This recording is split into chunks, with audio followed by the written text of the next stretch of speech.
මේ පොත කියවලා පළවෙනි පිටු කීපය කියනකොට මට ආවේ විශාල තරහක්. ලෝටස් කියලා කිව්ව ගමන් අපිට මේ අපේ මේ නෙළුම් කුළුණක් මතක් වෙනවා. මේක ඇතුලේ කියන ලිංගික දහම ඉතා දරුණු දෙයක්. මේක ලිංගික කෝණකින් බැලුවොත් ඒකටම ඉන්වෙස්ට් කරන්න පුළුවන් channels තියෙනවා.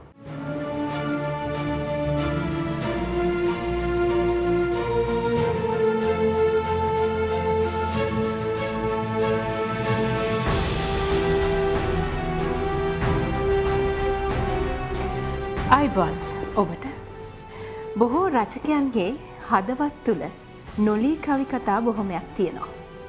රචකයෙකුට ලියන්නට හිතෙන්නේ ඇයි එසේනම්? ඔහුට අවශ්‍ය වෙනවා සහෘදයාගේ හදවතේ ඇතිවන්නා වූ චිත්ත ස්වභාවයන් සමග ස්පර්ශ කරන්නට, ඒවා අවදි කරන්නට. ඒ නිසයි රචකයෙක් ලියන්නේ. අද දවසෙත් අපි ඒ ආකාරයෙන් සහෘදයාගේ හදවත ස්පර්ශ කළ නවකතාවක් පිළිබඳව විචාරයන් ගෙනෙන්නට මේ ආකාරයෙන් සෝදානම්. අපි ආරම්භ කරනවා අදත් පොතයි හිතයි වැඩසටහන. අද දවසේ පොතයි හිතයි වැඩසටහන තුලින් අපි විචාරයට ලක් කරන්නේ ලෝටස් නැමැති නවකතාවයි. එහි කතුවරයා වන්නේ සෞම්‍ය සඳරුවන් ලියනගේ මහත්මයා. අපි ඔබ දන්නවා වෙනදා වගේම විචාර වට දෙකකුත් ඒ වගේම ප්‍රතිචාර වටයකුත් පවත්වනවා. අපි පළවෙනි අඩහෝරාව මතදී විචාර වට දෙක පවත්වනවා. ඉන් අනතුරුව අපි සූදානම් කතුවරයා අපේ මැදිරියට ගෙන්වන්නට. ඉන් අනතුරුව අපි ප්‍රතිචාර වටයට යනවා. ඉතින් අපි අද දවසේ ලෝටස් නැමැති නවකතාවට විචාරයන් ලබා දෙන්නට විචාරකයන් දෙදෙනා හඳුනාගෙන සිටිමු. අමිත් වීරසිංහ මහත්මයා ඔබ බොහොම ආදරෙන් ගෞරවයෙන් අපේ වැඩසටහනට පිළිගන්නවා. ඒ වගේම අසංක සායක්කාර ඔබත් බොහොම ආදරෙන් වැඩසටහනට පිළිගන්නවා. වැඩසටහන මෙහෙවන්නට සුමුද චතුරානි ජයවර්ධන ඉන්නවා. ඔබත් ගෞරවයෙන් පිළිගන්නවා වැඩසටහනට. ඉතින් වෙනදා වගේ අපි මුලින්ම අවස්ථාව ලබා ගමු ලෝටස් නැමැති නවකතාව පිළිබඳව එහි කතුවරයා වන සෞම්‍ය සඳරුවන් ලියනගේ මහත්මයා දක්වන අදහස් විමසන්නට. ලෝටස් කියන්නේ මගේ පළවෙනි නවකතාව. ඒක 2019 අවුරුද්දේ තමයි එළි දක්වන්නේ. ඊට කලින් මම මේ ක්ෂේත්‍රයට සම්බන්ධ වෙන්නේ 2013 අවුරුද්දේ මේ මගේ කවි පොත හැටේවත්තේ මග්දලේනා කියන කවි පොතෙන් තමයි මේ දේවල් පටන් ගන්නෙ මම. ඊට පස්සේ 2016 අවුරුද්දේ නුඹ නොයනම් කියන්න කියන කවි පොත එළියට එනවා. ඊටත් පස්සේ තමයි මේ තව අවුරුදු 3ක් විතර ගියාට පස්සේ තමයි 2019 අවුරුද්දේ තමයි ලෝටස් නවකතාව එන්නේ. ඉතින් ලෝටස් නවකතාව ගැන කතා කරද්දී මුලින්ම කියන්න ඕනේ මේක ලියවෙන්නේ ඇත්තටම නවකතාවක් විදියට නෙමෙයි. ඊට කලින් මේක වෙන විදිහට තිර රචනයක් විදිහට තමයි මේක ලියන්න මගේ සූදානම තිබුණේ. ඒකෙදී අපි තිර රචනයකදී චරිත ගොඩනගන්න පාවිච්චි කරනවා කැරක්ටර් බයෝග්‍රැෆි එකක් හදාගන්නවා. එහෙම මේ ප්‍රධාන චරිත තුනක් තියෙනවා මේකේ. ඒ චරිත තුන ගොඩනගන්න මට ඕන වුණා ඒක මම විසින් කියනවා වෙනුවට ඒ චරිත විසින් තමන්ව හඳුන්වලා දෙන විදිය පොඩි ලිවීමක් කරලා බලන්න. ඉතින් ඔහොම ලියපු ඒ කැරක්ටර් බයෝග්‍රැෆිස් තුන තමයි මුලින්ම මේකේ ලෝටස් පටන් ගන්න හේතුව වුණේ. ඊට පස්සේ ඒ වැඩේ එහෙමම ටිකක් මගේ හැරිලා ගියා වෙන රාජකාරීත් එක්ක. ඉතින් ඊට පස්සේ ටික කාලයකට පස්සේ ඔය චරිත ලක්ෂණ ටික ලියපු ඒ ආත්මකථන තුන ආපහු පෙරලලා බලද්දි තමයි මට හිතුනේ පොඩ්ඩක් මේක මේ තව ටිකක් සංවර්ධනය කරා නම් හොඳයි කියන අදහස ආවේ. ඊටත් පස්සේ ඒ අතරේ මගේ අනිත් හැදෑරීම් තිබුණේ සිනමාව පැත්තෙන්. සිනමාව සහ සිනමා සංස්කරණය තමයි මගේ විෂය වුණේ මගේ උසස් අධ්‍යාපන හැදෑරීම් වලදී.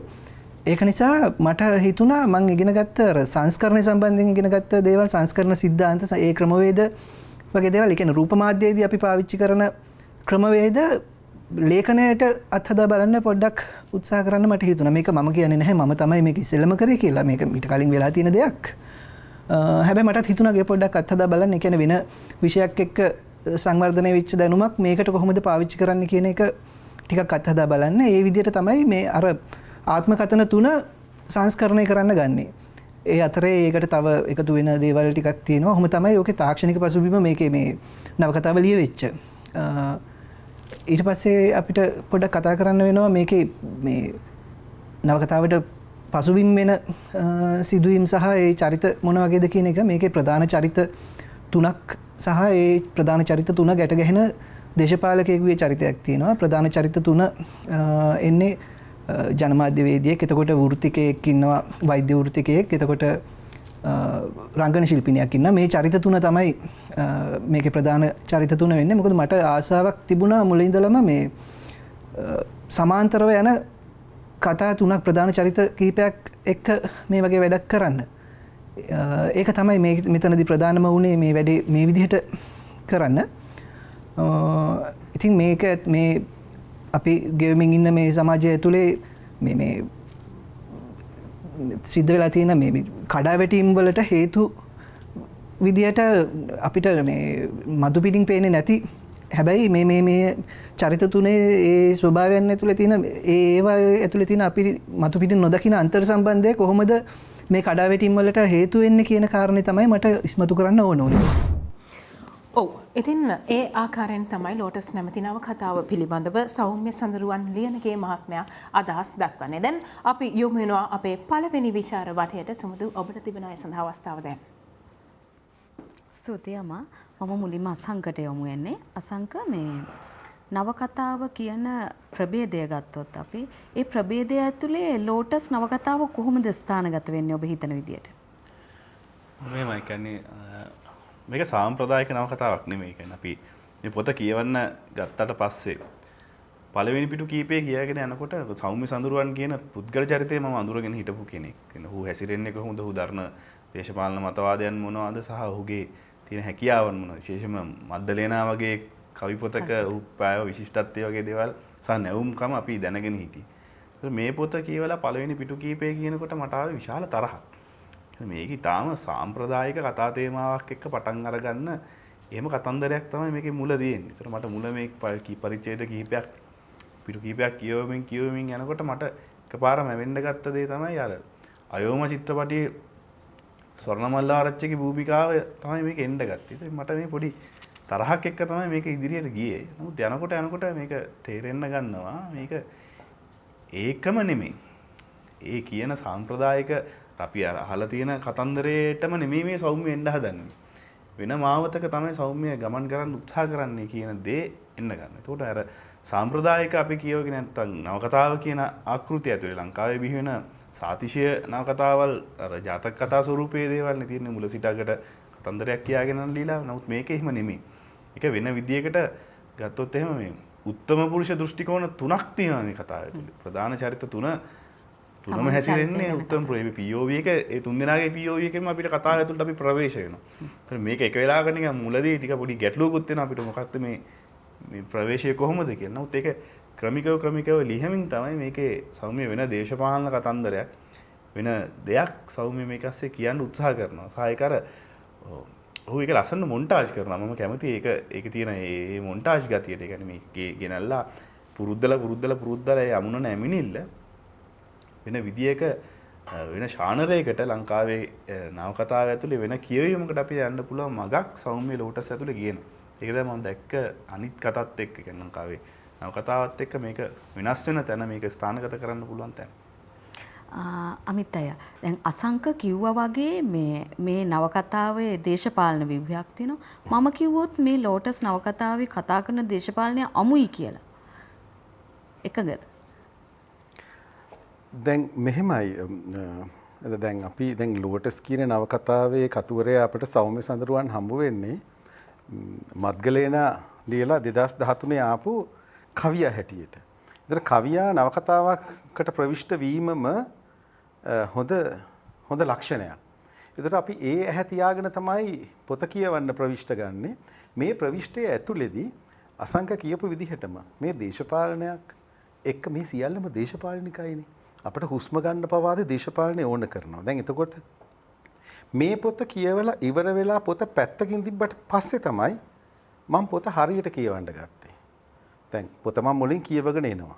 ඔහු රූප සමෝදානය කරන්නේ. ඔහු රූප ඡේදනය කරන්නේ. මේක සිනමා පටයක් වාගේ පොතක්. එතකොට දැන් මේ පොත කියවගෙන කෙලවරට ඇවිල්ලා පොත වහලා තිබ්බට පස්සේ තමයි මේකේ චිත්‍රපටිය පේන්න ගන්නෙ. මට දැනිච්ච විදිහට සමුදු මේකේ මට වෙන දෙයක්වත් පේනුණා. දැන් මම යෝජනා කරොත් අසංකට නිකන් ඊට පස්සේ මම අසංක මේකේ දැක්ක විශාල මේ අලුත්ම බෞද්ධ කතාවක්. අලුත්ම බෞද්ධ කතාවක් තියෙනවා මේකේ. දැන් අපි මේක පටන් ගත්තොත් ලෝටස් කියලා. දැන් ලෝටස් කිව්වහම අපිට ලෝටස් කියලා කිව්ව ගමන් අපිට මේ අපේ මේ නෙළුම් කුළුණක් මතක් වෙනවා ලෝටස්. ඒතර ඉච්චර ඉහළින් තියෙන එකක මේ කතාවකට ඇයි මේ නමක් දැම්මේ කියන එකකුත් එනවා. දැන් ඒක අපි අනිත් අතෙන් ගත්තොත් එහෙම බෞද්ධ සම්ප්‍රදාය ඇතුලේ ලෝටස් කියන්නේ නෙළුම් මලට. ඒතර නෙළුම පිපෙන්නේ මඩේ. එතකොට නෙළුමට බලය සපයන්නේ අලේ තියෙන්නේ මඩ ඇතුලේ. නෙළුම පිපෙන්නේ මඩේ වුණාට මඩෙන් ඉහළටයි නෙළුම එන්නේ. ඇවිල්ලා දිය උඩ නෙළුම පිපෙනවා. හැබැයි ඒක මඩත් එක්ක සම්බන්ධ වෙන්නේ නැහැ. ඒතර මේ අර අරවින්ද කියන කෙනාව හදන්න මේ පුණ්ඩරීක උපමාව. දැන් මේක මේ ජලයෙන් ඉහළට ගෙන සමාජය කියන මඩේ පිපිලා සමාජයේ ගැටෙන්නේ නැතුව ඒ ජලමතු පිට ඉඳලා සමාජයට සුවඳ විහිදුවන චරිත වෙන්න ඕනේ කියලත් ලෝටස් තියෙනවා. එතකොට මේ ලෝටස් කතා කරන මේ දේශපාලනික රාමුව ඇතුලේ අපි දැන් ප්‍රාග් ඓතිහාසිකයකට ගත්තොත් ඉස්සෙල්ලාම මේ මිනිසාගේ සම්භවය ගත්තොත් මිනිසා සුමුදු ඉස්සෙල්ලාම බිහි වුණාට පස්සේ මේ කමියුනිකේෂන් එහෙම නැත්නම් sannivedanaya කියන එක මිනිසාගේ බිහිවීමත් එක්කමනේ බිහි වෙන්නේ. ඉස්සෙල්ලාම දඩයන් කරපු සතා වටා නටපු මිනිස්සු sannivedanaya හදාගත්තා. ඒක ඇතුලෙන් භාෂාව එනවා. භාෂාවත් එක්ක මිනිහා දියුණු වෙලා සත්තු අල්ලලා ගැට ගහගත්තට පස්සේ, ඒ කියන්නේ සතා දඩයන් කරගෙන කාපු මිනිස්සු ඊට පස්සේ කල්පනා කරනවා එකපාරට සත්තු දෙන්නේ ගැට ගහගත්තොත් එක එකව අද කාලා හෙට කන්න අනිත් එකව තියාගත්තේ ගැට ගහගත්තොත් මහන්සියක් නැහැනේ. ඊට පස්සේ හිතෙනවා මෙයාව හෙට වෙනකන් පවත්තන්න නැත්නම් ලබන සතියේ මරන් කන්න අවශ්‍ය නම් එයාට කන්න බොන්න දෙන්නත් ඕනේ. ඒතර මෙයාගේ අවශ්‍යතාවය සපුරන්නත් අපට සිද්ධ වෙනවා. රස පොළව සංකල්පය. ඔව් ඊට පස්සේ අපි සතාව ගැට ගහගන්න තනබිම නැවතින්න වෙනවා. අපි නවතිනවා.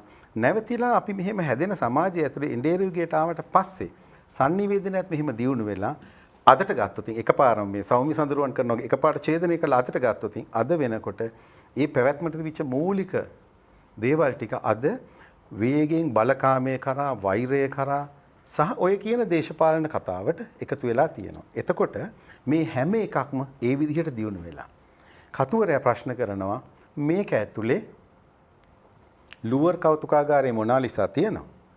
පිටකොටුවේ පේමන්ට් එකක් තියෙනවා. ඔබ ওই දෙකෙන් කොයි එකටද වඩා කැමති?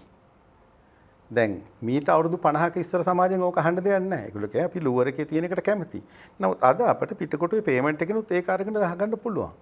හැම දෙයක්ම මේ වගේ සරල සිල්ලර වෙලා තියෙනවා. හේතුව බලකාමයයි ධනකාමයයි දෙක ඉහළට ආවට පස්සේ අනිත් සියලුම මානව හැඟීම් පල්ලෙහාට යනවා. අසංක ඔය සංකල්පෙත් එක ගත්තොත් දැන් ප්‍රියන්ත පවන් වෙනවනේ. එතකොට ජයන්ති ශලනි වෙනවා.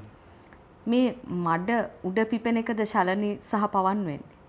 නෑ මම හිතන්නේ මඩ උඩ පිපෙන එකට වඩා මා කියන්නේ මේ කෘතියක් කියන්නේ බහුමානීන අපිට ඕන තැනකින් මේකට ප්‍රවේශ වෙන්න පුළුවන්. දැන් මම මේක ප්‍රවේශයෙන් එක තැනක් දැන් අර අමිතයික වගේ මේක බෞද්ධ කතාවක් විදියට ගන්නත් පුළුවන්. හැබැයි මම මේක ගන්නවා ලිංගික කතාවක් විදියට. මේක ඇතුලේ තියෙන බරපතල ලිංගික කතාවක්. ලිංගික ශූරක්‍රම. මොකද මේකේ දැන් තනිකරම මේකේ චරිත තුනක් වටා ආවට ප්‍රධාන චරිතය එන්නේ ජයන්ති. ජයන්ති කියන චරිතය රස්සාවක් හොයාගෙන ගිහිල්ලා පළවෙනි වතාවට අර ප්‍රාදේශීය සභාවේ සභාපතිත් එක්ක ගල්කිස්සේදී නිදා ගන්න වුණාට පස්සේ එතනින් ජයන්ති මැරෙනවා. සෞම්‍යම කියනවා මේ වතුරේ ගිලිලා මැරෙනවා කියලා. මේක ඇතුලේ කියන ලිංගික දහම මේ කතා කරන ලංකාවේ තියෙන ලිංගික පුරුෂාර්ථය ඉතා දරුණු දෙයක්. මොකද මේ කියන්නේ කන්‍යාභාවයට ලංකාවේ සමාජයේ විසින් දීපු අතිමහත් වටිනාකම නිසා තමයි වෙන විදියකට මේ සමස්ත අර්බුදය ඉවර පටන් ගන්න. දැන් මුලින් ඉඳලා ලංකාවේ සමාජය අපි දන්නවනේ මේ කන්‍යාභාවයට ලබා දෙන වටිනාකම කියන දේ.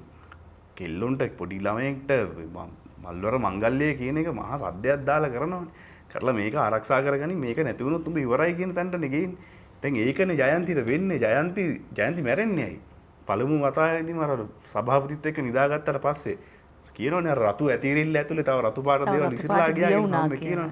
يعني එතනින් පස්සේ ජයන්ති මැරෙනවා. මේක තමයි වෙලා තින්නේ. අපි දැන් ලංකාවේ සමාජයේ අපි තරුණයෙක්ගේ සම්බන්ධකමක් ගත්තොත් එහෙම ඔවුන් දෙදෙනා බඳින්න කලින් විවාහක ලිංගිකව හැසිරලා දෙන්නට සෙට් වෙන්නේ නැතුව හදිස්සිය හරි කොල්ල දාලා ගියොත් එහෙම කෙල්ලගෙන කතන්දරේ අනාථ වෙනවා කියන්නේ. මේ අනාථ වෙනවා කියන එක එන්නෙම කන්‍යාභාවයේ නැතිවීමත් එක්ක හදාගන්න කෑල්ලනේ. දැන් ඕක කොහොම නොවනා නම් මෙතන ජයන්තිට තමන්ගේ ජීවිතය අතහැරලා යන්න වෙන්නේ නැහැ. ජයන්ති මේකත් එක්කයි ෆයිට් කරන්නේ. හැබැයි අසංක ශලනිට ඕක ප්‍රශ්නයක් වෙන්නේ නැහැ. ශලනිට ප්‍රශ්නයක් වෙන්නේ නැහැ නෙමෙයි. ශලනි ඒකට සෙට් වෙනවනේ. ශලනිට මේක දාලා යන්න ඕන වුණත් ඇයි දාලා යන්න බැරි වෙන්නේ? ශලනිට මේක අභියෝග කරන්න හැකියාවක් නැහැ. ශලනි හැමතිස්සෙම අනියුක්ත වෙන එක. හැමතිස්සෙම අර එන එකට සෙට් වෙන්න තමයි ශලනිට සිද්ධ වෙන්නේ. මේ කතාව ඇතුලේ ගොඩනගන්නේ එහෙමනේ. ප්‍රාදේශීය සභාවේ සභාපතිත් එක්ක ඉන්නේ කැමැත්තෙන් නෙමෙයි.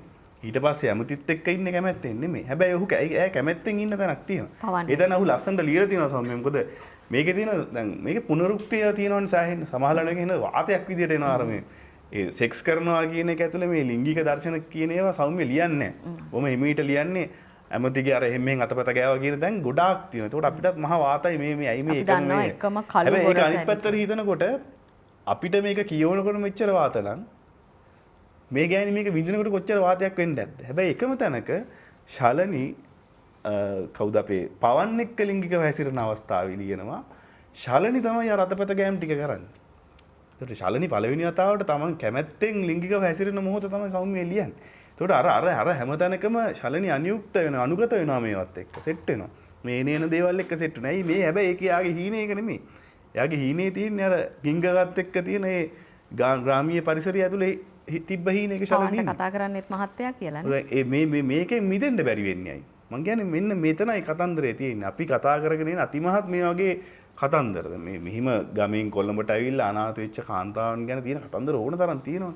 ඒත් මේ හැම කතන්දරයක් අස්සෙම කියවෙන එක ශාන්තියක්. අපි පිරිබහදු කරගත්ත නැති කෑල්ලක් තියෙනවා. මං හිතන්නේ ඒක පිරිබහදු කරගන්න මේක හොඳ තැනක් සහ හොඳ කතිකාවක් ඇති කරගත යුතු තැනක්. අපි මේ ලංකාවේ සමාජයේ කාන්තාවට කන්‍යාභාවය කියන එකට දීපු බොරු පුහු වටිනාකම නැති කරන තාක්කල් මේක මෙහෙම තමයි. අමිත් අය දැන් අසංක මතු කරන මහා සංස්කෘතික කඩාවැටීම කියන එක අපේ පටන් ගන්න අපේ හදවතින් බොරු වික්ටෝරියානු සදාචාරයක් එක්ක. මේක සෞම්‍යයට පුළුවන් වෙනවද මේ පොත ඇතුලේ හරියට වියමන් කරගන්න? සෞම්‍යගේ වියමන සාර්ථකයි. හැබැයි සුමුදු දැන් සෞම්‍යයට මේකට උත්තරයක් දී ගන්න බෑ. මොකද සෞම්‍ය ජීවත් වෙන වටපිටාවම මේක නිසා. අද අපි එදා අත්දකපු නැති අපාර්ට්මන්ට් ජීවිත තියෙනවා. එතන මේ අපාර්ට්මන්ට් ජීවිත ඇතුලේ දැන් අපි කියමු දැන් ටින්ටඩ් කාර් යනකොට අපි හිතන එක දැන් ටින්ටඩ් කරලා තියෙන්නේ මේ විශේෂ චරිත තමයි මේ වගේ යන්නේ කියලා. දැන් මම යෝජනා කළොත් මිනිස්සුන්ට මෝඩ දෙන්න බැරි මිනිස්සු ටින්ටඩ් කරගෙන යනවා. මිනිස්සු දැක්කම අවුල්. එතකොට ටින්ටඩ් කරන් යනවා. ඒතර ඒගොල්ලන්ගේ නිවාස මහ පොළොවේ පිහිටෙන ඒවා නෙමෙයි. ඒවා අර මීමැසි කූඩු වගේ උඩ දේවල් වල තමයි ඒවා ස්ථානගත වෙන්නේ. ඒතර ඒ වගේ තියෙන්නේ හැංගිච්ච දේවල්. අපි හිතමු දැන් සෞන්දර්ය විඳින්න. එහෙම නැත්නම් දැන් ওই ජයන්තිට තමන්ගේ ජීවිතේ ඇත්තම සෞන්දර්ය විඳින්න හම්බෙන්නේ නැහැ. එතකොට සෞම්‍ය ඇයව ගේන්නේ කෙලින්ම රංගන කාර්යයක් සඳහා. ඒක මේ රටේ දැන් තියෙන එකක්. එතකොට මේ මාධ්‍ය වල හදන දේවල් වල නිරූපණය වෙන්නේ මේකමයි. මේ විදිහම දැන් ඖෂධ ගැන කතා කරපුවාම ඒක බොහොම අවාසනාවන්ත ඇත්ත කතාවක් මේ කතා කරන්නේ සෞම්‍ය. එතකොට මේකට ඔහුට උත්තරයක් දී ගන්න බෑ. මොකද ඔහුත් ඉන්නේ ඒකමයි. ඒකයි ශලනි අවසානයේදී හිතන්නේ මේක නැවත මේක හීනකින්ද මේ සිද්ධ වෙන්නේ මේ හැමදේම. නැත්තම් මේක ඇත්තද? එතකොට අද මේ හැදිලා තියෙන සිංහලෙන් කියවහම මේක ෆේක් සොසයිටි එකක්. දැන් සිංහල කියන්නේ එහෙම නෙමෙයි. මේක ෆේක් සොසයිටි එකක්. දැන් මේ ෆේක් සොසයිටි එකේ හම්බෙන මිනිස්සු ෆේක්. ඒක ඇත්ත මිනිස්සු හම්බෙන්නේ නැහැ. එතකොට ඇයට හම්බ වෙන නැත්තම් පවන් විදිහට රූපාන්තරණය වුණාට පස්සේ ඔහුට කියන්නේ ඔහු අරන් ඉන්නේ ගමේ දේවල්. මේක පටන් ගන්න හිමිදුමේ. නමුත් ඔය කොළඹට ඔහුගේ මුද්‍රාව තිබ්බට පස්සේ ඔහුට කියන්නේ ඔබේ ඔය තියෙන ගමේ අදහස් ටික මේ ඇඩ්වර්ටයිසින් මාකට් එක ඇතුලේ කොහොමද විකුණන්න හදන ක්‍රමයේ හදන්නේ. අපේ ලිස්නර්ස්ලා හිතන විදිහ. දැන් අපේ නාලිකාවල් වල කතා කරන එක ඇතුලේ මොක තියෙනවනේ. ඒක සිංහලත් නෙමෙයි. ඒක ඉංග්‍රීසිත් නෙමෙයි. එතකොට දැන් මෙහෙම මේක ෆැෂන්. ඒතර මේක පොෂ්. ඕකනේ කියන්නේ. ඒතර මේක ඇත්තට මේක ෆැෂන්ද? මේක ඇත්තටම පොෂ්ද? එහෙම නැත්නම් දැන් අපේ රටේ කොළඹ දවසකට නීති විරෝධී ගබ්සාවන් 400ක් සිද්ධ වෙනවා. හරි. දැන් මේක ඇත්තනේ. එතකොට දැන් කන්‍යාභාවයේ සිඳගත් තරුණියන්ට කෙලින්ම හිට ගන්න පුළුවන්. ඕවා මහ බොරු දේවල් ලෝක ගැන හිතලා වැඩක් නැහැ. අපි මේ හරිම පොෂ් එකට ඉන්නේ. අපි මේ හිතලා තියෙන්නේ මේක හින්දායි කියලා. ඒකේ දෙවනුව සමාජය යෝජනා කරන්නේ අනිත් කට්ටියට ඔගේ වටිනාකමක් නැහැ කියන එක. මාධ්‍ය ගැනලා කියන්නේත් ඒකමයි. දැන් එතකොට අර අවංකවම సౌందර්යවාදීව ගමේ මට්ටම ඇත්ත ගම නම් තියෙන දැන් ගමේ නෙමෙයි. ගම තියෙන්නේ නගරේ මැද්දේ. ගම ඉවරයි. ඒතර නගරේ ඉන්න ග්‍රාමීය මනසක් තියෙන තරුණියට හිතෙනවද මේ මෙච්චර කාට රැකගෙන ආපු ටික අතෑරලා දාලා මේ අක්කලා වගේ හැසිරුණා නම් හරි ෂෝක් පහසුයි කියලා. හැබැයි එහෙම හිතලා ආවහම හැබැයි එයාලත් ආසයි කියලා මං යෝජනා කරොත් ඒගොල්ලෝ ශලනිට හරි ආස වෙනවනේ ජයන්තිට වෛර කරාට. ඔව් සමහරු මොකකට හරි විරුද්ධ වෙන කෙනාට කැමති. වීරයාට කැමති. ඒ වීරයාට උදව් කරන්න විතරයි කැමති. තමන් වීරයා වෙන්න නෙමෙයි. ඒතර අපේ සමාජය ෆේක් කියලා මං කිව්වේ ඒකයි. අපි හිතමු අසංක අද අපිට දකින්න හොඳම සමාජය මම ප්‍රාර්ථනා කරන සමාජය තියෙන්නේ මූණු පොත ඇතුලේ. ඒ වගේ සුන්දර මිනිසුන් ටිකක් අපි ප්‍රාර්ථනා කරන ජන සමාජයක් ආදරෙයි හදවත් උතුරනා ගිය ප්‍රේමයක් තියෙන්නේ. හැබැයි සත්ව ප්‍රේමයක් ඒ හැමෝම ෆේක්. ඒ කිසිවෙක් ඇත්ත නෙවෙයි.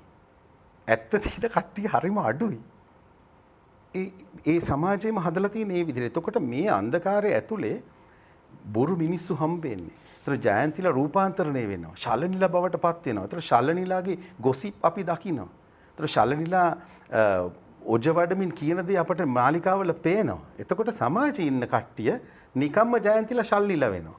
ඔබ දන්නවද අද මේ රටේ කී දෙනෙක් තමන්ගේ ඔරිජිනල් නම නැතුව ඉන්නවද කියලා? තමන්ගේ දෙමව්පියෝ දාපු නම කාටවත් නැහැ. උපෙන්න සහතිකේ නම ඇවිල්ලා ජයන්ති. ඉතින් ඇත්තටම හදපු නම ශලනි. එහෙම රටක නෙමෙයි අපි ඉන්නේ. ඒතකොට පවන් ගිනිගේව නිර්මාණය කරන්නේ මේ මාධ්‍ය. ඇඩ්වර්ටයිසිං. එතනින් මේ හැම කෙනෙක්ම හදලා ගේන්නේ. එතකොට ඇත්ත එක්කෙනාට පැවැත්ම නැතුව යනවා. මොකද මුළු සමාජයක්ම ෆේක් නිසා. හෘද සාක්ෂියක් නැහැ. සෞම්‍ය ඒක ගැන කතා කරනවා. මේ ඉන්න කිසි කෙනෙකුට හෘද සාක්ෂියක් නැහැ. අර සෞඛ්‍ය බලධාරියෝ තමයි අර නීති විරෝධී ගබ්සාවට එකතු වෙන්නේ. ඔහොම තමයි ඊට මාධ්‍ය හමුවේ අදහස් දක්වන්නේ. දැන් මාධ්‍ය හමුවේ යම් කිසි දෙයකට විශාල ලෙස විරුද්ධ වෙන මහා රාජ්‍ය නිලධාරියා මාස 3කට පස්සේ ඇවිල්ලා ඒකම හරිය හොඳයි කියලා කියනවා. දැන් මේක මිනිස්සු දකිනවනේ. ඒතර මිනිස්සු ඒක දැන් පිළිගන්නත් ලෑස්තිද? දැන් මිනිස්සු කියනද ඔයා දැන් ගිය මාසේ වෙන එකක් නේ කිව්වේ. දැන් ඔය වෙන එකක් නේ කියන්නේ. දැන් මිනිස්සු එහෙම අහන්නෙත් නැහැ. ඇයි හේතුව මිනිස්සු දැන් හොඳටම දන්නවා මේ සේරමත් ෆේක් කියලා. ඒ ෆේක් එක ඇතුලේ ආසයින්ද. ඒ සින්දුවක් දාන්නකෝ අහන්න. එතකොට දැන් අසන්නෙක් අහනවා ගෑන් ළමයි මේ ඇයි මොකද උත්තර කට්ටිය hina වෙන්නේ නෑ මේ අපේ නංගි මේ ලොකු ළමයෙක් වෙලා ඒක මේ අපි මේ කාමරය ඇතුළේ ඉන්න ගමන් තමයි මේ රික්වෙස්ට් එක දාන්නේ අපිට ලස්සන සින්දුවක් අහන්න දෙන්න. මෙතනට සමාජය තියෙන්නේ. ඒක සමාජය වෙනස්. අසංක මේ සංස්කෘතික කඩාවැටීමක් කියලා අපි මේක අර්ථකථනය කරගත්තොත් ඒක පුළුවන්ද සෞම්‍යයට පුළුවන් වෙලා තියෙනවද මේ කෘතිය ඇතුලේ සාධනය කරගන්න? නෑ සෞම්‍යම කරන්න ඕනෙත් නෑ. ඒ කියන්නේ ලේඛකයෙක් කියන්නේ මේ සංස්කෘතිය මෙහෙම හදන්න ඕන කියලා එහෙම එකක් නෑනේ. ඒකයා තමන් දකින්න දේ තමන්ගේ ප්‍රකාශනයනේ මේ කරන්නේ. මේක මං හිතන්නේ සෞම්‍ය වෙන වැඩක් කරනවා. මේක ඒ වැඩේ හරියට හීරු මාරුවට තේරුම් ගන්න ඕන එක. මොකද මේක ඕන ෆ්ලේවර් එකකින් කියවන්න පුළුවන්. සාමාන්‍ය කෙනෙකුට මේක කියවගෙන ගිහිල්ලා සාමාන්‍ය කතන්දරයක් විදිහට පැත්තකින් තියන්න පුළුවන්. හැබැයි මේක ඇස්සේ වෙන මැජික් කැලඩි එකකුත් සෞම්‍ය කරනවා. මෙහෙන් මොනාලිසා ගේනවා. වෙස්ට් එකෙන් මොනාලිසා එනවා. අපෙන් එනවා අර බෞද්ධ කතන්දර ඇතුළේ එන ආලෝකත් එනවා මේ. ඒක වෙලාවකට නිකන් අප්සෙට්ුත් වගේ මේ ආලෝකකෙක් මෙතන දාගෙන උගිය රතු ඇසු හැබැයි මේ දෙක හැප්පෙනකොට මේ වෙස්ට් එකයි මේකයි ඇතුලේ හැප්පෙනකොට උපදින ඊළඟ අර්ථය අනිත් පැත්තට අර මේ ගල්කිස්ස මුහුද කතන්දරේ ඒ පැත්තේ තියෙනවා මූදේ යන නැවක් එක්ක ප්‍රාර්ථනා ගිල්වලා යන හැටි තියෙනවා. ඒතකොට මේ අනිත් පැත්තේ හැමෝම මේ අර ප්‍රධාන චරිත තුනම කිසියම් පාෂයක ගොදුරු. මේ පැත්තෙන් අපි ගත්තොත් එහෙම ජයන්ති කෙලින්ම ලිංගික සූරා කෑම ඇතුලේ පළවෙනි ගොදුර. හැබැයි පවන් ගොදුරක් කියලා අපිට දැනෙන්නේ අන්තිමට. පවන් ගොදුර වෙලා තින්නේ අර channel head කවුද? ජෙනිෆර්ද කවුද කියන්නේ? ජෙනිෆර්. එයාගේ ගොදුරක් බවටත් අවසානයේ පවන් පත් වෙලා ඉන්නේ. වෛද්‍යවරයා දැනගෙන වෙන්නේ ජයන්ති වගේ ඒකට සවිඥානික. නෙමෙයි. ඒක ඇවිල්ලා මේ ලංකාවේ කතන්දරේ. ඒක ඇවිල්ලා මේ ලංකාවේ කතන්දරේ. කියන්නේ කාන්තාව අතන්න ගොදුර වෙන විදිය සහ පිරිමියා ගොදුර වෙන විදිය අතර හදලා තියෙන කතන්දර. නමුත් දෙකම අවසාන ප්‍රතිඵලය ගත්තට පස්සේ දෙකම ගොදුරු. වෛද්‍යවරයා කියන්නේත් නැවත ගොදුරක්. ඒතකොට මේ ගොදුරු සියල්ලම දැහැගත්ත තව ගොදුරක් තියෙනවා මහා පාෂයේ උඩ තියෙනවා. ඒක තමයි මේ දේශපාලන යථාර්ථය. ඉතින් මේ ටික එකට ගෙනල්ලා සෞම්‍ය අපිට පිරිපහදු කරලා දෙනවා. දීලා මේකේ අවසානය මම තාම කැමති අවසානය. මොකද මේ මෙවැනි කතා ඉවර වෙන විදියක් තියෙනවානේ. මෙහෙම ගමෙන් කොළඹට ඇවිල්ලා එක්ක ඉවර වෙන අපි දැකලා පුරුදු අහලා පුරුදු විදි තියෙනවානේ. එක්ක ඒ කාන්තාව විනාශ වෙලා ගිහිලා නැති වෙලා එක්ක සීදී විනාශා කරනවා. එහෙම නැත්නම් ඕකට විරුද්ධව මහා අරගලයක් කරලා මහා පෙම්වතෙක් හම්බෙලා ඕක වෙනවා. හැබැයි එහෙම දෙයක නෙමෙයි සෞම්‍ය ඉවර කරන්නේ. මේක ඉවරයක් නෑ. ඇත්තටම මේක ඉවරයක් නැති කතන්දරයක්. ඔහුම අවසානයේ කියන මමවත් දන්නේ නෑ මේකේ අවසානය මොකක්ද කියලා. අර මිනිහා මලාද, මැරුවද මොකක්ද කතන්දරේ දන්නේ නෑ. හැබැයි ඔහු ගේන පුංචි ප්‍රාර්ථනාවක කෑල්ලක් තියෙනවා. අර හෙමින් ඇදෙන මිනිස් අරගලයක් ගැන පුංචි ප්‍රාර්ථනාවක් තියෙනවා. මං හිතන්නේ ඒ අරගලේ තමයි භූමියේ අවශ්‍යතාවය. ඒ භූමියේ අවශ්‍යතාවය ගැන කතුවරයාගේ තියෙන ප්‍රාර්ථනාව මේකේ තියෙනවා. ඒක ඩිවෙලොප් කර ගැනීම කියන්නේ සෞම්‍ය වැඩක් නෙමෙයි. ඒක වෙන දේශපාලනික වැඩක්. ඒක එළිය කරන්න ඕන වැඩ. නමුත් කෘතිය ඇතුලේ සෞම්‍ය ඒකට දෙන්න පුළුවන් සාධාරණේ කරලා තියෙනවා. මම ඊටාම කැමතියි අර වගේ يعني එහෙම අර අන්තගාමී අපි අහලා පුරුදු අවසානයකට නෑ. පටන් ගන්නදී තද වුණාට අවසානයේ ඊටාම සෞම්‍ය තැනකට ඌ ඒක ගෙනල්ලා තියෙනවා. අපිට ආසෙ හිතෙන තැනක ඌ ඒක ඉවර කරනවා. මම ඊටාම කැමතියි ඒ වියමනට. ඒ කඩා වැටෙන තරු ගැන අමිත් අයියට පුළුවන් අපිට වැඩිය කතා කරන්න. එකපාර බිහි වෙනවා, එකපාර කඩන් වැටෙනවා. ශලනිලා එකපාර බිහි නුවණත් රඟපෑම කියන අතින් ගත්තම එකපාර බිහි වෙන එක්කෙනෙක්. ජයන්ති කියන චරිතය ඇවිල්ලා ශලනි කරලා ඇයව එකපාර තමයි රංගන ශිල්පිනියක් කරන්නේ. මේ තරු සංකල්පය කලුවර දැන් මම හිතන්නේ සෞම්‍යම කියනවා කලුවර නැත්තම් තරු පේන්නේ නැහැ කියලා. සුමුදු තරු පේන සමාජයකනේ අපි ඉන්නේ. දැන් ඔය ශලනි මේ සමාජයේ ගොදුරක්. ගිනිගේත් මේකේ ගොදුරක්. ඇමතිවරයාත් ගොදුරක් තමයි. ඇයි අපි කවුරුත් දන්නේ නැතුව අර ප්‍රාථමික යුගයේ තිබිච්ච බලවතා ගොදුරු කර ගැනීම. මේක ශලනිගෙන් ගිනිගේට පවන්ගෙන් දුස්තරගෙන් ඇමතිගෙන් ඊට වඩා ඉහළින් ඒකනේ බහුජාතික සමාගම් වලට ඒ සමාගම් වල කොමිස් ගන්න කට්ටියට විදේශ බලපෑම් වලට මේ සියල්ලගෙම ගොදුරු බවටයි මේ සියල්ලපත් වෙලා තියෙන්නේ. එතකොට තරු කියන්නේත් එහෙම එකක් තමයි. දැන් ඔබට අපිට මතක නම් දැන් මේ තරු සංකල්පය කියන එක ලංකාවේ දැන් මීට අවුරුදු 50කට 60කට ඉස්සෙල්ලා ගත්තා නම් ඒවා තරු තමයි. හැබැයි ඒ තරු බරක් තිබිච්ච තරු. ඒ තරු වල ගැඹුරක් තිබිච්ච තරු. අද තියෙන තරු මැරිලා අවුරුදු මිලියන ගාණක් වෙන තරු. අපිට පේන එකේ අද දීප්තිය පෙනුනට ඒ තරු මැරිලා ඉවරයි. මොකද මම එහෙම කියන්නේ අපි හිතමු මේ සමාජ වටපිටාව ඇතුලේ මේ සෞම්‍යම කතා කරන සමාජය ඇතුලේ තරු නිර්මාණය කරනවානේ. තරු හදනවා. දැන් පවන්ලා ඉන්නේ තරු හදන්න. ගමේ තියෙන හැකියාවන් ටික ගෙනල්ලා තරු වලට ඉන්වෙස්ට් කරලා තරු නිර්මාණය කරනවා. අපි හිතමු අනේ ගමේ අහිංසකව හිටපු ජයන්ති කෙනෙක් ඕලු මල් කඩකට හිටපු ගෑන් ළමෙක් ගෙනල්ලා කොළඹ නගරයේ මැද්දේ විශාල සැලුන් එකකට දාලා කොණ්ඩේ ස්ට්‍රේට් කරලා මූණු හදලා කඳ හදලා ඇඟ හදලා ජිම් යවලා ස්ට්‍රේට් කරලා ඔක්කොම කරලා ගෙනලා තිබ්බට ඇතුලේ ඉන්නේ අර ජයන්තිනේ. ඊට පස්සේ මේක ස්පොන්සර් කරාම මේකට ආයෝජනය කරාම මේ ශරීරයට ආයෝජනය කරපුවාම ඒක කලක් යද්දී ඒ බොරුව ඇත්ත බවට පත් වෙනවා. ඊට පස්සේ විශාල සංදර්ශන වේදිකාවල මේ බොරුව අපට පෙන්වන්න පටන් ගන්නවා. මේ බොරුවට අපි SMS දානවා. මේ බොරුව අපි අපේ ඉහළින් නිර්මාණය කරනවා. ඒ බොරුවට අඩි 6ක විතර කුසලානයක් හම්බ වෙනවා. ඒ කුසලානේ අමරදේවට කවදාවත් හම්බ වෙලා නැහැ මේ රටේ. හැබැයි මේ තරුවකට ඒ කුසලාන ලැබෙනවා. හෙලිකොප්ටර් වලින් ගෙදෙට්ට ගිහිල්ලා දානවා. හැබැයි මාස 3කට පස්සේ ඒ තරු මැරිලා. ඒ තරුවට පවතින්න බෑ. ඒක මේක ඇතුලේ තියෙනවා. අසංක කියන යටින් තියෙන සමාජය වෙන්න ඕන හැමෝගෙම ප්‍රාර්ථනයක් තියෙනවා. රටක මෙන්න මේ සුබදායි සිහිනයක් එන මම මේ සිහිනය දකිනවා. දවසක අසංකත් කියන්නේ එකට මේ සෞම්‍යලා කියන්නේත් ඒක දවසක අපි ඒ සමාජය දකිමු. ඒකට පාර කපන්න තමයි මේ හැමෝම මහන්සි වෙන්නේ. නමුත් ඒ කිසි කෙනෙකුට මේකේ අවසාන කතන්දරේ මේ විදිහට විය යුතුයි කියලා කියන්න බෑ. සමහරකට මේ තරුවක්ම ඉදිරිපත් වෙන්න පුළුවන් මේකට. වික්ටර් හාරලා වගේ මිනිස්සු බිහි වෙන්න පුළුවන් මේ තරුව ඇතුළෙන්ම වැරදීමකින් වගේ. අහම්බයක් විදිහට. හැබැයි සමාජයේ තියෙන්නේ මෙතන තමයි. එතකොට ඒ සමාජයට ඇත්ත හොයන්න බෑ. එතකොට ඒ තරුව තෝරලා ඊළඟ සීසන් එකේ ඊළඟ තරුව තෝරනකොට පෙර තරුව තමයි දෙවනි වටේ විනිශ්චයකාරයා වෙන්නේ. ඊට පස්සේ වෙන්නේ මොකද්ද? මේ බොරු තරු විසින් බොරුවම හදලා ඔහු අමරදේව ගැන කියන්න පුළුවන් දෙවෙනුව. නමුත් අමරදේව කියපු ගීත මොනවද? ඔහු මේකට කොච්චර කැප වුණාද? ඔහුගේ සතත අභ්‍යාසයේ කොතනද තිබුණේ? ඔහු මේ වෙනුවෙන් කොපමණ කැපවීම කරාද කියලා විනිශ්චයාසනයේ ඉන්න තරුවටවත් කියන්න බෑ. ඔහු කරන්නේ නැතුව, ඔහු ඒක දන්නේ නැතුව කොහොමද අලුත් තරුවට අත දෙන්නේ? අලුත් තරුවට කිරුළු පලන්දන්න. එතකොට වෙන්නේ අර මං ඉස්සෙල්ලා කිව්වා වගේ ෆේක් තරු හැදෙන්නේ. බොරු තරු.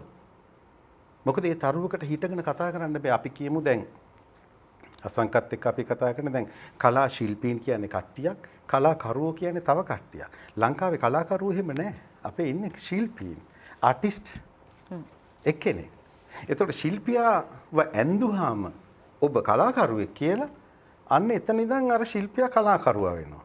ඊට පස්සේ ඒ ශිල්පියා මොනවදෝ දෙයක් කතා කරනවා. ඒ කතා කරන එක තමයි මේ සමාජෙ පිළිගන්න පටන් ගන්න. ඊට පස්සේ සමාජය කොහෙද යන්නේ? හැබැයි ඒ සියල්ලටම ආයෝජකයෝ ඉන්නවා. ඒ සියල්ලටම ඒව පිළිගන්න පුළුවන් තැන් තියෙනවා. අපිට දැන් මේ අසංක පේනවා වගේ දැන් මේක ලිංගික කෝණකින් බැලුවොත් ඒකටම ඉන්වෙස්ට් කරන්න පුළුවන් channels තියෙනවා. ඒකටම යන්න පුළුවන් පරිශ්‍රය අවකාශ තියෙනවා. දැන් ඒක විවෘතව කතා කරන දේවල් අපේ ඇතුලේ තියෙනවා. එතකොට ඒ කැමැති කට්ටියට අසංක ඒවට යන්නත් පුළුවන්. එතකොට සෞම්‍යයට යෝජනා කරන්න බෑ. මෙන්න මම මේ සමාජය තුළ දැකපු මෙන්න මේ දේ මේ විදිහට සිද්ධ විය යුතුයි කියලා. හැබැයි ඔහුට මේකේ හරස් කඩක් පෙන්වන්න පුළුවන්. මෙන්න මෙහෙම දේවල් වෙනවා.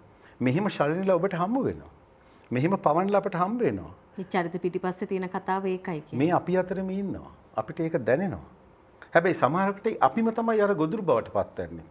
දැනුවත් හෝ නොදැනුවත්. හැබැයි අපි මේ අනවරත අරගලයේ ඉන්නවා. දැන් මේ අසංකල සෞම්‍යලා මේ කරන්නේ ඒක තමයි. ඔව් මේක ඇතුලේ Tamanට හැකි පමණ දායකත්වය දෙනවා. අපි කතා කරමින් සිටින්නේ සෞම්‍ය සඳරුවන් ලියනගේගේ ලෝටස් කියන මෙන්න මේ නවකතාව ගැන. මේකේ තියෙනවා හරි අපූර්ව සටහනක් අපි තරු ගැන කතා කළ නිසාම ඔබට කියන්නට සිතුණා. ගොඩක් අය තරු ගැන කතා කළාට කවුරුවත් කතා කරන්නේ නැහැ ඒ තරු පිටිපස්සේ තියෙන අඳුර ගැන. මතක තියාගන්න තරුවකට දිලිසෙන්න බෑ කවදාවත් ඒ කළුවර නැතුව. දීප්තිය වැඩි වෙන තරමටම කළුවරත් වැඩි වෙනවා. ඒ කියන්නේ තරුවකට සිද්ධ වෙනවා කොන්දේසි විරහිතව ඒ ඝන අන්ධකාරය ඉවසන්න කියලා. අපි මේ බලාගෙන යන්නේ මේ පොත ඇතුලේ ඒ තරු බිහි වෙන හැටි සහ ඒවා කඩාගෙන වැටෙන හැටි. අපි ප්‍රතිචාර වටයට යාමටයි සූදානම් වන්නේ. ස්තුතියි සුමුද ඔබට. ඉතින් අද දවසේ අපි කතා බහ කරමින් සිටින්නේ ලෝටස් නැමැති නවකතාව පිළිබඳව. විචාර වට දෙකම අවසන් වෙනවා. සෞම්‍ය සඳරුවන් ලියනගේ මහත්මයා අපිව සජීවීව නැරඹුවා. අපි මීළඟට සූදානම් වෙනවා ප්‍රතිචාර වටයට ඔහුව මේ මැදිරියට කැඳවන්නට ඊට පෙර අපි පොතයි හිතයි තුළින් කෙටි විරාමයක් ලබා ගන්නවා.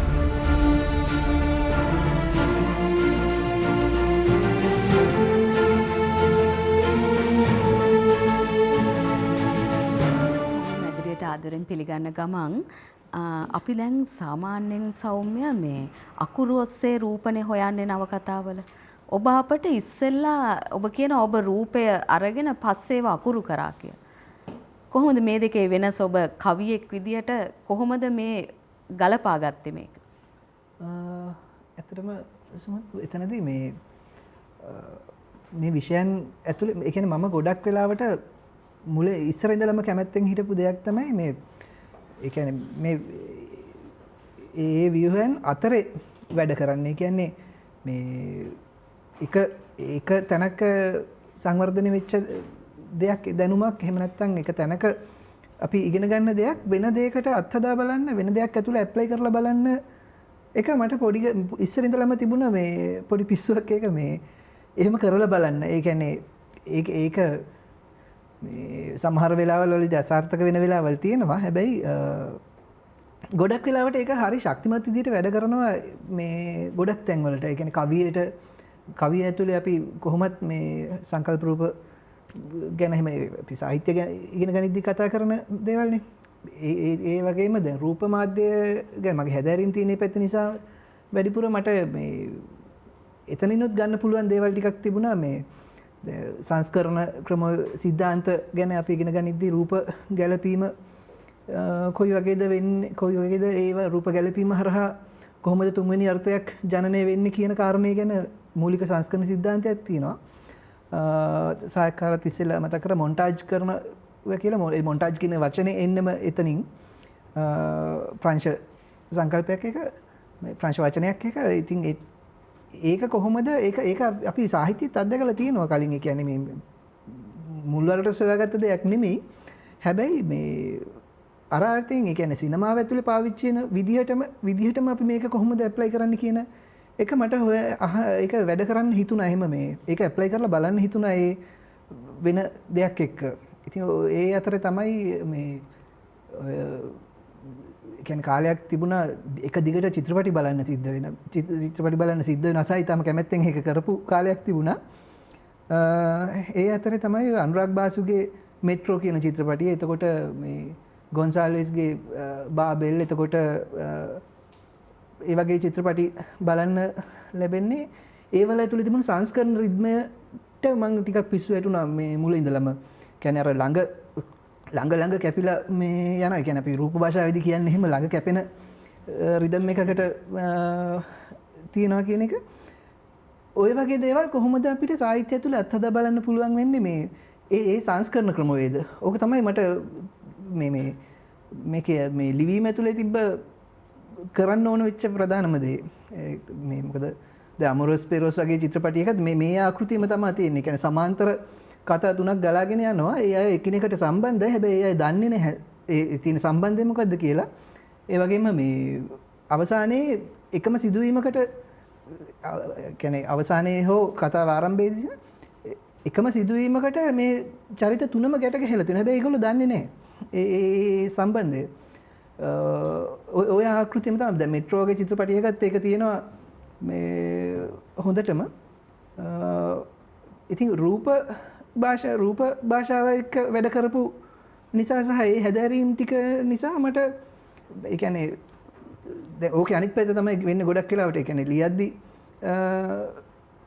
ලියලා ඉවර වෙලානේ අපි රූප සංස්කරණය සහ ඒකේ මේ ෂූටින් ස්ක්‍රිප්ට් එකක් හදාන්නේ, විෂුවල් ස්ක්‍රිප්ට් එක අපි හදාගන්නේ.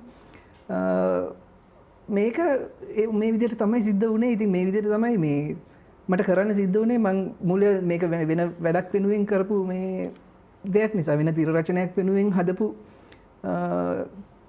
ආත්මකථන තුනක් නිසා මේක තියෙන්නේ. අසංක මේ සෞම්‍යගේ හිතේ ගොඩාක් දේවල් තියෙනවා. ඒ ඔක්කොම අපිට මේක ඇතුළට දාන්න යාමෙක් සමහර වෙලාවට මේක ටිකක් සංස්කරණය වුණා නම් හොඳයි කියලා මට හිතෙන සිතුවිල්ලට ඔයා එකඟද? නෑ. එකඟ වෙන්නේ නැති එක හේතුවක් තියෙනවා. එකක් මේ පළවෙනි හේතුවම තමයි ඒක ලේඛකයාගේ නිදහස. කියන්නේ යාගේ වැඩේ කරලා තියෙනවා. ඒක ඇතුලේ අපි බහින්න ඕනේ අපිට අදාළ තැන. කියන එක බහුමානී අපි කැමති තැනක අපි මේකට බහිනවා. මම බැස්සට පස්සේ මට එහෙම මේ කපලා කොටලා දාන්න ඕන කියලා එහෙම සංස්කරණය වෙන්න ඕනේ කියලා එකක් ආවේ නැහැ. මට මුලදී ආවේ පොඩි මේකේ රිපීට් වගේ ගතියක් නේ. ඒක වචන ටිකක එනවා. මට මේක ඉස්ස මම කලිනුත් සඳහන් කරා මේක ටිකක් ඔඩ් වගේ ගතියක්. නමුත් ඒක පස්සේ හිතනකොට තමයි තේරෙන්නේ නෑ මේක අපිට නෙමෙයි ඔඩ්. ඇත්තටම මේ කැරක්ටර් එක මුණ දෙන කෙනා. සහ මුගේ භාෂාව මේ කවියෙක් වෙච්ච නිසාම දමන්ද සෞම්‍යගේ භාෂාවේ තියෙන හරි බුහුටි ලක්ෂණ ටික. ඒක තැනක මට නම් කරන්න මතක නැහැ. ඒක තැනක මතකයි අර මේ චිමිනි ලාම්පුවේ දැල්ල වැඩි කරාට පස්සේ කළු වෙනවා වගේ මුහුණ ගැන කතා කරලා තිබ්බ තැනක්. ඒ වගේ හරි අමුතු ලස්සනක් තියෙනවා ඒ තැන්වල. මොකද ඒක නිසා මම කියන්නේ මේක මේ කෘතියට එක එකයිට එක එක තැන් වලින් ප්‍රවේශන්න පුළුවන්. මොකද ඒ රයිටින් ස්ටයිල් එක හරි සරලයි. මෙහෙම කියවගෙන යන්න පුළුවන් ඕන කෙනෙක්. හැබැයි මේක අර එඩිට් එක විසින් ඔහුම ගේන මේකේ කතාව පටලවලා තියෙන මේ එඩිට් එක විසින් තමයි මේකේ අර අපි පෞද්ගලිකව මම ආස කරන ආඛ්‍යානයේ කොට නැගිලා තියෙන්නේ. ඒතර සමහර කෙනෙකුට මේකේ ආඛ්‍යානෙ සෙට් වෙන්නේ නැති. මොකද සමහර ගැටලු ලියෙන්නේ පස්සේ. අකට ගියාට පස්සේ තමයි මේකේ මුල තියෙන සමහර ගැටලු ලියෙන්නේ. ඒ නිසා මම කියන්නේ ආයි අතපත තියන්න ඕනේ නැහැ. මේක වැඩක්. එහෙම තියමු. අමිත් අයියා දැන් සංකේත ගැන කතා කරොත් මේ පොත ඇතුලේ තියෙන දැන් මොනාලිසා බොහොම ගැඹුරු විදියට තමන්ගේ යටිසිත සමග කරන සාකච්ඡාවක් විදියට මතුවෙනවා. මේ සංකේත භාවිතය කියන එක ගැන මේ පොතට කොච්චර ආලෝකයක් එල්ල කරාද? එහෙම නැත්නම් බාධාවක් වුණාද? ඉතාම විශාල ආලෝකයක් ගෙනාවා. මම ඔබට මේ සාකච්ඡාව ආරම්භයේදී කියපු ගැටලුවක් මම දැන් ලේඛකයන්ගෙන් ලියාගෙන ඉන්නේ. දැන් ඔහු මතක් කරා මෙට්‍රෝ සහ බාබෙල්. හරි. දැන් මම මේ චිත්‍රපටවලට තියෙන මේ විශාල බැඳීමක් තියෙන කෙනෙක් විදිහට මට හරියටම අහුවෙන්නේ මේ වැඩේ ඒක නිසා. මම ඔබට මේකේ ආරාධන මේ ආරම්භයේදී කිව්වා මම පොත බැලුවේ පොත කියවලා ඉවර වෙලා තිබ්බට පස්සේ. පොත මම කියෙව්වා. මම පොතක් අවබෝධයෙන් එකපාරක් කියවන. පොත කියවලා පැත්තකින් තිබ්බා. තිබ්බට පස්සේ මගේ මනස ඇතුලේ මේකේ පෙන්වන්නේ මට පොත නෙවෙයි. මනස ඇතුලේ චිත්‍රපටි පෙන්වන්නේ. මේ චිත්‍රපටිය ඇතුලේ බහිලව භාවිතා වුණේ ওই සංකේත ටික. එතකොට මේකේ ඇමතිවරයත් සංකේතයක් වුණා. වෛද්‍යවරු සංකේත. එතකොට බේත් මාෆියාව ඇතුලේ දුවන සංකේත. ඒතකොට මට ඒක අර කුරුළු හැකින් පේන්න ගන්නවා. මෙයා මේ විදිහේ මෙතන දැන් ඇමතිවරයා හැමතිස්සෙම දැන් ගර්භණී මවක් කියලා අපේ සමාජයේ කිව්වම දැන් දරුවෙක් ලැබෙන්න ඉන්න තරුණියක් කියලා කියන්නේ නැහැනේ. ඇයි ගර්භණී මවක්. මේ ගර්භණියගේ ගබ්සාව කරන්න ගන්න වචන ටික සෞම්‍ය හරි සරලව පාවිච්චි කරනවා. තා පොඩක් ඉන්නකෝ. දැන් ඕක කරලා දෙන්නාම මේක ඉවර වෙනවා. හරි මේක සරල දෙයක්. දැන් මේක කියන්නේ කොතනද මේ කියන දේ බලපාන විදිහ. බඩ ඇතුලේ දරුවෙක් ඉන්නවා. මේ දරුවා එයාම හිතන විදිහට දුවෙක්ද පුතෙක්ද කියලා දන්නේ නැතුව බඩ ඇතුළෙම දී වෙලා ගියපු දරුවා ගැන මේ එළියේ තියෙන අර මාකටිං ටූල්ස් ඒව කතා කරන විදිහ. ඒතර ඒක කරන්න ඉදිරිපත් වෙන්නේ ඒගොල්ලන්ගෙම ඉන්න තවත් සූචකීකරු වෛද්‍යවරයෙක්. එතකොට ඔහු තමයි මේකට ආයෝජනය කරන්නේ. ඒක අයින් කරන්න. මේ අයින් කරලා මේ ගබ්සා කරන්නේ අර සමාජයේ තිබිච්ච ගුණාත්මක භාවය. ඒකයි නැති කරන්නේ. එතකොට ඒ තැන හැම තැනකදීම ලෝටස් නවකතාව ඇතුලේ ගේනවා සංකේත. රුවල් නැව් සංකේත වෙනවා මොනාලිසා. මම මොනාලිසා එකට හරිම කැමති. අද මේ අහන්න තියෙන හයියෙන් අහන්න තියෙන ප්‍රශ්නේ. ඇයි ජර්මනිය වගේ රටවල් වල චිත්‍ර වලට මේ වගේ වටිනාකමක් තියෙන්නේ? එහි ඉන්න ධනවත් මිනිස්සු කලාකරුවන්ගෙන් ඇයි ඒක මිලදී ගන්න තරම් හැකියාවක් තියෙන්නේ? ඒ හැකියාවක් තියෙන මනස හැදුනේ කොතනද? එතකොට අපේ ඉන්න මේ ලුම්පන් නාගරිකයාට ඒ රසය නැත්තේ ඇයි? ඇයි ඔවුන් නාට්‍ය බලන්නේ නැත්තේ? ඇයි ඔවුන් නාට්‍ය කියලා වෙන මොනවා හරි බලන්නේ?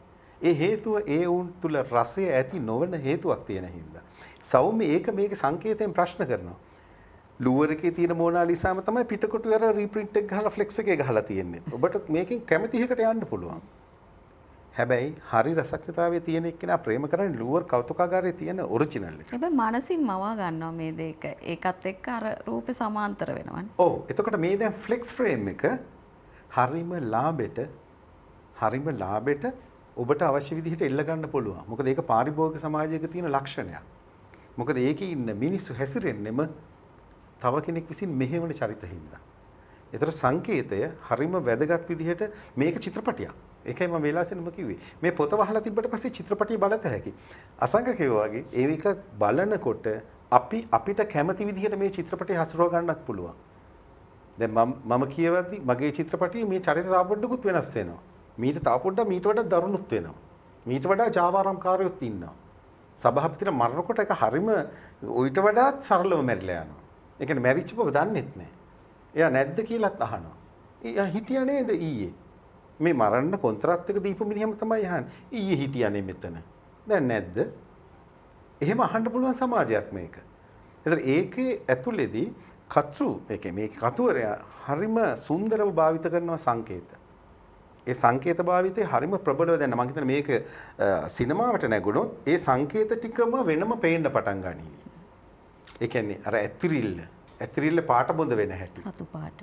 මේ රතු පාට බොඳ කරන හැටි රතු ඇතිරිල්ලක. ඊට පස්සේ ඒක මාරු වෙන්නේ සුකෝබ්බෝගේ සුදු ඇතිරිල්ලකට. ඇතිරිල්ලකට. වික්ටර් රූපසිංහ. ඔව්.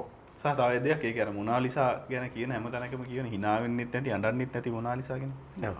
ඒ තමයි ලංකාවේ කාන්තාව. ඔව්. අර ඒක සිම්බලයිස් කරපු ලංකාවේ කාන්තාවගේ දරාගෙන. මේ දරාගත්ත මං අර බුලින් කියාගෙන ආපු අර කන්‍යාභාවයට අතිවිශාල වටිනාකමක් දීලා අපි පුරුෂයා විසින් නිර්මාණය කරපු කාන්තාව නෙමෙයි. ඒ කාන්තාව තමයි මේ hina වෙන්නෙත් නැති අඬන්නෙත් නැති මොනාලිසා කියලා මේ කියන්නේ. සෞම්‍ය මේ ප්‍රශ්න කරන්නේ මේ සමාජයම නේද? කොතනද ඔබට රිදුණු තැන? ඇතරම එහෙම වේදනාවන් ගොඩක් තියෙනවා. ඒ කියන්නේ දැන් මේකේ එක පැත්තකින් බලන්න පුළුවන් මේ මනුෂ්‍යත්වය සම්බන්ධයෙන් අපි ආයේ හැරිලා බලන්න ඕන කියන කාරණේ මෙතනදී මේ එක පැත්තකින් බලන්න පුළුවන් මට හිතෙන විදිහට. අනිත් කාරණේ තමයි මේ අර අමිත සර් කිව්වා ඒක මේ කලින් මේ ආර්ට් වලට වෙලා තියෙන මේ ඒ කියන්නේ කලාව ප්‍රතිනිෂ්පාදනය වීම ඇතුලේ කලාවේ තියෙන අර ඔරිජිනැලිටි එක කියලා අපි කියන්නේ ඕරා එක කියලා කියන්නේ ඒක නැතිවීම ඒක දැන් මේ වගේ කාරණා මේ අර තියරි විදිහට විජයනසිවසි මුල් කාලේදී වගේ මේ තියරි හැදෙන්නේ මේ ෆ්‍රැන්ක්ෆර්ට් ගුරුකුලයේදී එහෙම මේක කතා වෙනවා. ඒ කියන්නේ අවුරුදු ගානකට පස්සේ මේ සිද්ධ වෙන දේ ගැන එතනදි කතා වෙලා තියෙනවා art in the age of mechanical reproduction වගේ thesis ඇතුලේ මේ කාරණා කියවෙනවා. දැන් ඒ ඕක කොහොමද දැන් මගේ પરම්පරාවට වැඩිය මේ අපිටත් වැඩිහිටි પરම්පරාවට මේ වේදනාව තදින්ම දැනෙන්න පුළුවන් මේ කලාවත් එක්ක සම්බන්ධ වෙන මේ කලාවේ තියෙන මේ අර ඔරිජිනැලිටි එක අහිමි වීම දැන් මේ ටෙලිවිෂන් ඇතුළේ දැන් ඒක හරියම සරලව තේරුම් ගන්න පුළුවන් මේ සිනමාව 70 දශකයේ සිනමාව වගේ මේ උදාහරණයක් එක්ක දැන් ටෙලිවිෂන් ඇතුළේ දැන් මේ වෙලා තියෙන දේවල් එක්ක මේ ඔය වෙනස ඔය යුග දෙකේම හිටපු අයට ඕක තේරෙනවා. ඒක වේදනාවක්. ඔය වගේ වේදනාවන් කීපයක් වේදනාවේ ප්‍රභේද කීපයක් මේක ඇතුලේ තියෙනවා කියලා මට හිතෙනවා මේ ඒකත් එක්කම අර මේ හැම කඩාවැටීමක්ම පිටිපස්සේ තියෙන මේ අර දැන් මේ වෘත්තිකයින් සහ දේශපාලනය අතර තියෙන සම්බන්ධය. එතකොට ජනමාධ්‍ය සහ දේශපාලනය අතර තියෙන සම්බන්ධය. එතකොට කලාව සහ මේ රංගන ටෙලිනාට්‍ය වගේ කලා මාධ්‍යයන් සහ දේශපාලනය අතර තියෙන සම්බන්ධය. එතකොට ඒ විෂයන් ඇතුලේ තියෙන මේ කලාව කලාව වෘත්තිකයින් සහ මේ ජනමාධ්‍ය කියන අතර තියෙන සම්බන්ධය. මෙන්න මේ සම්බන්ධතා ටික ඒ කියන්නේ අපිට මතු පිටින් පේන සම්බන්ධය නෙමෙයි ඊට යටින් තියෙන අර ටිකක් අප්‍රසන්න සම්බන්ධය තමයි මේ ගොඩක් දේවල් පාලනය කරන්නේ. ඉතින් ඕක හරියට ඕක පොඩ්ඩක් මේ තේරුම් ගනිද්දී ඇත්තටම වේදනාවක් දැනෙනවා මේ ඒක අපි හැමෝම ඉන්නේ වේදනාව දරා ගනිමින් තමයි. අසංකේ ද්විරූපතාව මතුවෙනවද පොතින් හොඳට? පුද්ගල ද්විරූපතාව. හොඳින්ම මතුවෙනවා සහ මම මේකේ තව කැමති කෑල්ලක් තියෙනවා පෞද්ගලිකවත් මම ආස කෑල්ලක් නෙවෙයි. අපිත් කියන්න හදන මං කෙලින් මිනිහෙක් කියලා මගේ නාට්‍යයේදීත් කියන්න හදන දෙයක් තියෙනවා සෙක්ස් සහ පව අතර තියෙන සම්බන්ධය. මේ වෙන විදිහකට සෙක්ස් සහ පව අතර තියෙන සම්බන්ධය කොහෙම සමහර අපි හිතන දැඩි දේශපාලන තීන්දුව අපි හිතන බහා ප්‍රගතිශීලී හෝ ලංකාවේ ආණ්ඩු වෙනස් කරපු දේශපාලන තීන්දුව පිටිපස්ස තිබිලා තියෙන්නේ අන්තිම සරල සෙක්ස් කාරණා.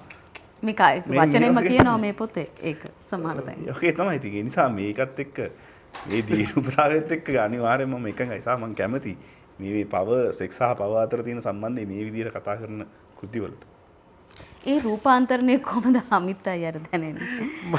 මම හරිම එකඟයි ඒ නිර්භය කතාවට අසංක එහෙම කියනවා. ඒක හරි. ඒක තමයි මේකේ තියෙන සාකච්ඡා කළ යුතු දේ.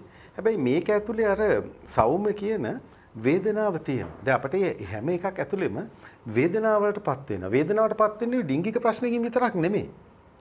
ආගමෙන් වේදනාවටපත් වෙනවා.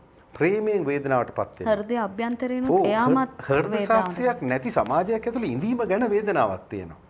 දැන් මේක ඇතුලේ ඇත්තටම දැන් ඔය එන පවන්ලගේ ඇතුලේ තියෙන අර නිවැරදි සිනමාවක් කියලා අපි දැන් කියපු එක සෞම්‍ය කියපු එක දැන් ඔය යුග ගානෙම හිටපු කෙනා විදිහට මට දැනෙන දේ දැන් ඒ ඇත්ත චරිතයට යෝජනා කරනවා දැන් සමාජය ඇයි මීට වඩා සරලව කතා කරන්න බැරි? ඇයි ඔබට කොක්ටේල් එකක හැසිරෙන්න බැරි? හරි විදිහට. ඇයි ඔබට සරලව මේ YouTube එකක් කරන්න බැරි? ඇයි ඔබට මේ වගේ ඩ්‍රින්ක් එකක් ගන්න බැරි? දැන් අර විශාල ආධ්‍යාත්මයක් ගොඩනගලා අපි ගොඩනගන චරිතයක් ඇතුළට යෝජනා කරන්නේ අර වගේ පොඩි කොමඩි එකක් තියාගන්න පොඩ ටූ සීරියස් වෙනවනේ මේ වැඩි. මේක පොඩි පිස්සුවක් වගේ කරන්න නෑ මේ ලෝකෙ වෙන්නේ එහෙම තමයි. එතකොට දැන් කාලයක් මේක දිගින් දිගටම කිව්වහම පමණලට මේ වැඩේ ඇත්ත වෙනවා. ඒ ඇත්තට ඔවුන්ට ආශිර්වාදයක් වෙනවා. ඔහුගේ නමත් වෙනස් කරනවා. ඔහුගේ හැඩරුව වෙනස් කරනවා. ඔහුගේ ඇඳුම වෙනස් කරනවා. ඔහුව අවසානයේදී අභ්‍යන්තරයේදී ඔහු එකඟ නොවන දේ ඇතුළට අභ්‍යන්තරයේ එකතු වෙමින් මේ ද්විඝටනය ඇති වුණාට පස්සේ කලකදී වෙන්නේ ඔහු ඒ බොරුව ඇත්ත බවට පත් කරගන්න. ඔහුට අමතක වෙනවා ඒක. අමතක වෙනවා. ඔහු බොරුව ඇත්ත බවට පත් කරගෙන ඒ බොරුව කියන ඇත්ත උඩ ජීවත් වෙන්න ගන්නවා. භයානක වෙන්නේ ඔතන. භයානකකම තියෙන්නේ ඔතන. මොකද ඔහු ඊට පස්සේ ඒ බොරුව සත්‍යයි හිතාගෙන ඔහු ඒ ගැන දේශනා කරන්න පටන් ගන්නවා. සමාජය යනු මේ වගේ දෙයක්. හැසිරෙන්න ඕනේ මේ වගේ. අපේ ඉතිහාසයේ මේ වගේ දෙයක්. අපේ ආගම කියන්නේ මෙහෙම එකක්. මෙහෙම හැදෙන මේ සමාජයේ චරිත සංඝ පරම්පරාවේද, දේශපාලනයේද, කලාව ඇතුළේද, සාහිත්‍ය ඇතුළේද, ගීත රචනා ඇතුළේද හැම තැනම තියෙනවා.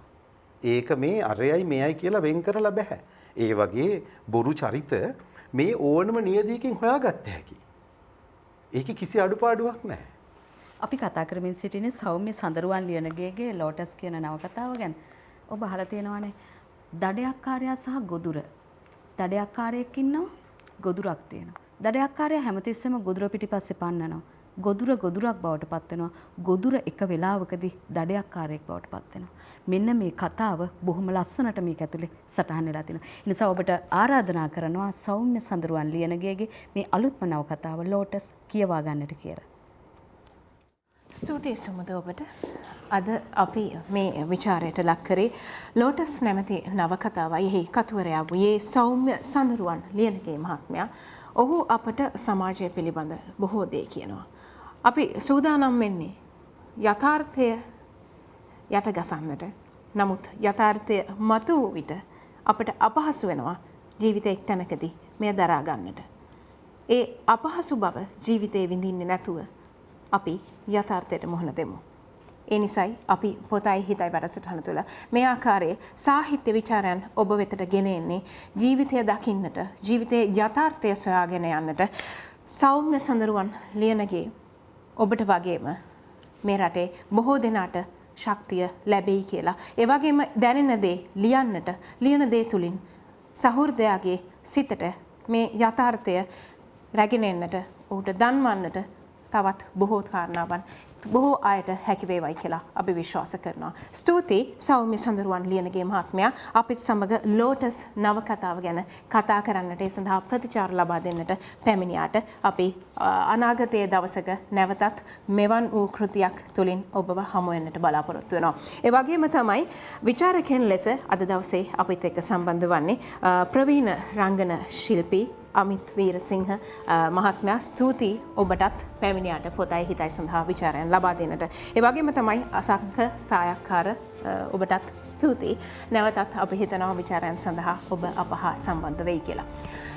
සුමුද චතුරානි ජයවර්ධන ඔබටත් බෙහෙවින්ම ස්තුතිවන්ත වෙනවා අපිත් සමග මේ ආකාරයෙන් විචාර වැඩසටහන මෙහෙවන්නට අපිට සහාය දැක්වාට. අද දවසේ අපි මේ ආකාරයෙන් සමුගන යනවා. අපි ලබන සතියේ තවත් නැවුම් අත්දැකීමක් සමග ඔබ මුණ ගැහෙන්නට නැවත ප්‍රාර්ථනා කරන ඔබට සුබ සතියක්.